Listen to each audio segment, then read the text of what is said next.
মানে নিজেদেরকে খুব অসহায় মনে করছিলাম। আপনার ফার্নিচারটা নিজে কিনে দিচ্ছে? হ্যাঁ হ্যাঁ, সব কিছু পাইছি স্যার। Good, very good. তিনটা নতুন কিনতে ছিল না, রান্নারও ফার্নিচার দেখে দিয়েছে।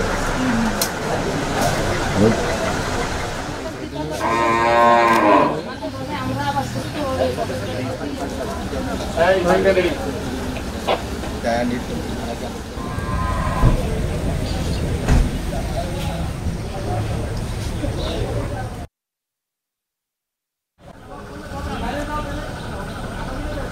দুষ্কৃতিকারীরা যখন অগ্নিকাণ্ড ঘটিয়ে বাড়িতে সব কিছু ভস্মীভূত করে দেয়, তখন আমরা নিজেরা খুব মানে মনের দিক দিয়ে শারীরিক দিক দিয়ে ভেঙে পড়ি যে আমাদের তো কিছুই নেই, আমরা কিভাবে থাকবো বসত বাড়িতে, আমরা হয়তো আর কোনোদিন থাকতে পারবো না। তারপরে সেনাবাহিনীরা যেভাবে দিনরাত পরিশ্রম করে আমাদের পাশে এসে দাঁড়িয়েছে, যেভাবে পরিশ্রম ওনারা করেছে, আর আমাদের যা কিছু ছিল তা মানে অনেকটাই আমরা পেয়েছি। আর তারপরে দেখা যাচ্ছে যে টিভি আসবাবপত্র টুকটাক যা পুড়িয়ে গেছিল অনেকটাই আমরা পেয়েছি। এখন আমরা তাদের প্রতি কৃতজ্ঞ আর ওনাদের সুস্থ কামনা করি, দীর্ঘায়ু কামনা করি।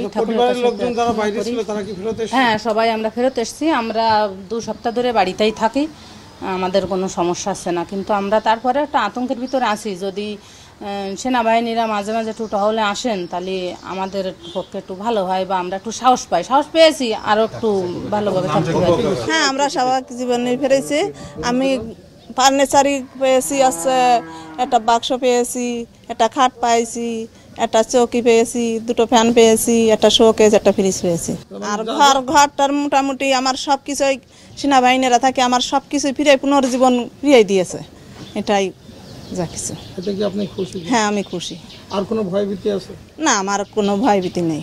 আপনারা সবাই জানেন যে গত 22শে মে এই এলাকায়, এই যে জহর মশিহাটি গ্রামে একটা হত্যাকাণ্ড সংঘটিত হয়, যার প্রেক্ষিতে দুষ্কৃতিকারী যারা ছিল তারা আশেপাশের প্রায় 18টি বাড়ি জ্বালিয়ে দেয়, ভেঙে ফেলে।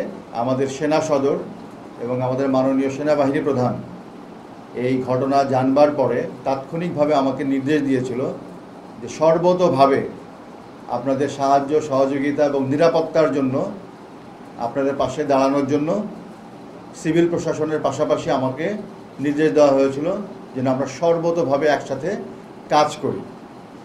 তারই প্রেক্ষিতে আমরা সিভিল প্রশাসন তো অনেক কাজ করেছে, তাদের পাশাপাশি এটা সম্পূর্ণ আমাদের সেনাবাহিনীর নিজস্ব উদ্যোগে, নিজস্ব অর্থায়নে আমরা আপনাদের বাড়িঘরগুলো ঠিক করে দেওয়ার পরিকল্পনা করি।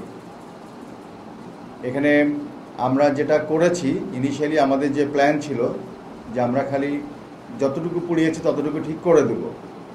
পরবর্তীতে আমি যখন সরেজমিনে এসে দেখি আরও কিছু মনে হয়েছে যে আমার কাছে যে আরও কিছু কাজ করলে আপনাদের অবস্থানটা ভালো হবে, থাকাটা ভালো হবে, এরকম যেন ঘটনা না ঘটে তার জন্য যথাযথ ব্যবস্থা গ্রহণ করবে। আপনারাও যদি কখনো নিরাপত্তা বিঘ্ন হচ্ছে এরকম কিছু ফিল করেন, সাথে সাথে আমাদেরকে জানাবেন। ডিসি মহোদয় যেটা বললেন যে এই ইউনো মহোদয় আছেন, ওসি সাহেব আছেন, বা আমাদের ক্যাম্পকে জানালে সেটা করবে। বাট আমরা আমাদের নিয়মিত কাজটা করব।